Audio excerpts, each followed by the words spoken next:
ladies and gentlemen, to another episode of Sports Talk and the Success Table. I greatly appreciate your support to our channel. If you're not a subscriber yet, hit the subscribe button and the notification bell. Ray Perkins gave me a shot, man. Yes, sir. So with the lesson that you learned in college, do you think that helped you be more aware of the opportunity in the NFL?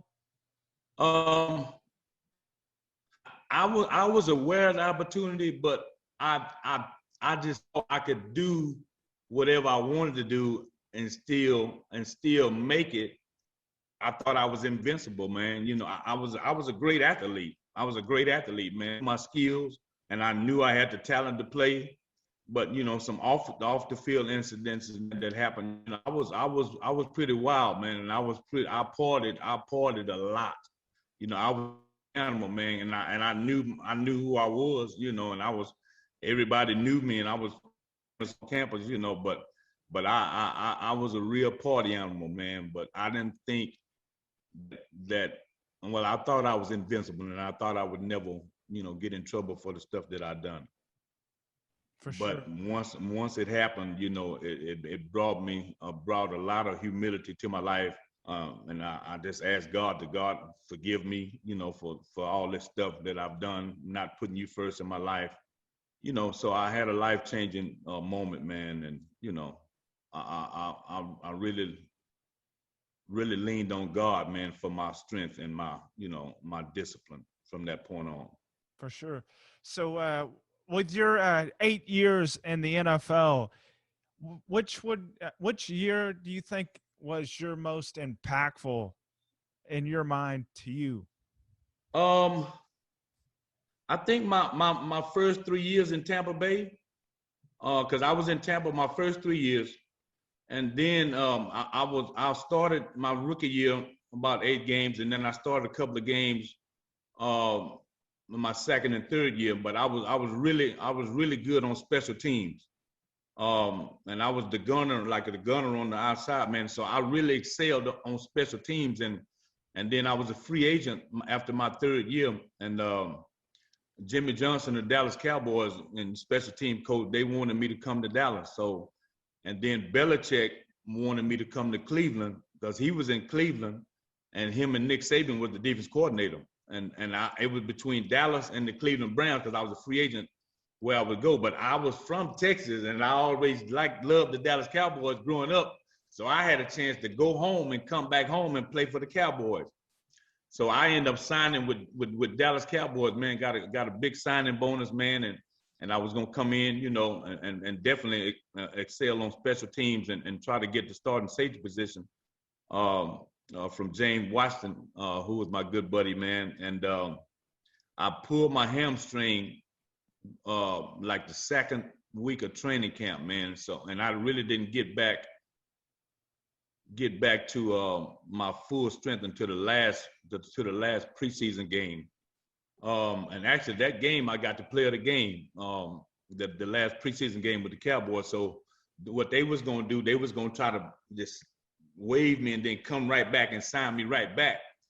You know, but once you get on the waiver wire, any team could pick you up. So Belichick and them saw me that I was on the waiver, but they saw me on the waiver, so they picked me right up off the waiver, man. And I went to Cleveland the next week. I went to Cleveland, man, and with the Browns, and I stayed with the Browns like a year and a half. And then I went to the Cardinals for 3 years, and then I left the Cardinals. I was a free agent. And I signed with the Houston Oilers my final year in '95. Yes, sir. So with your explanation of Bill Belichick and the Cleveland Browns, how good is he at scouting players, man? Bill Belichick. Man, Bill Belichick he's an awesome coach, man, and he was real disciplined, you know, and he got the best out of his players, man. And when I signed with the Cowboys, Jimmy Johnson was the coach, and Jimmy was an awesome coach, man. And these were two top-notch coaches, man, that I was able to play for.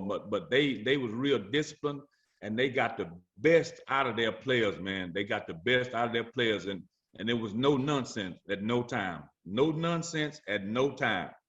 But Nick Saban was the defense coordinator, so he was kind of like a player's coach. So he wasn't like that, but he was a real good teacher, and he would teach, you know, and explain why this and why that, and why you need to do this on this play and why you need to do that on that play. So he was a real teacher.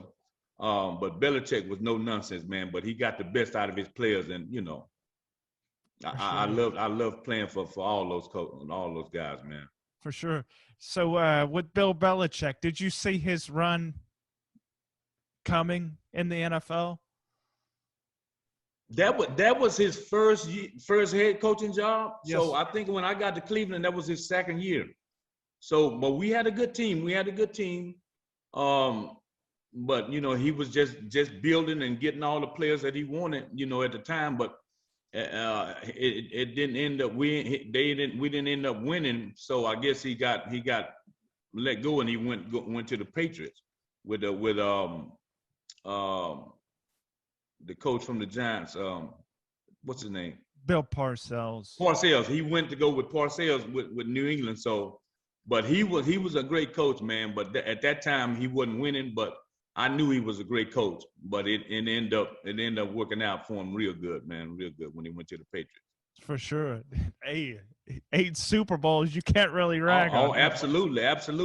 But he was a great coach, man. I knew he was going, but that was his first head coaching job, and he had to, you know, 3 years to build the team like he wanted it. So I guess he ended up. They didn't get to the championship like they thought, as fast as they thought. So for sure, he ended up leaving. This concludes our episode today, folks. We greatly appreciate the support. And if you're not a subscriber yet, hit the subscribe button and the notification bell to get all our up-to-date content. And if you like this video, hit the like button. We greatly appreciate it. We welcome you back next time.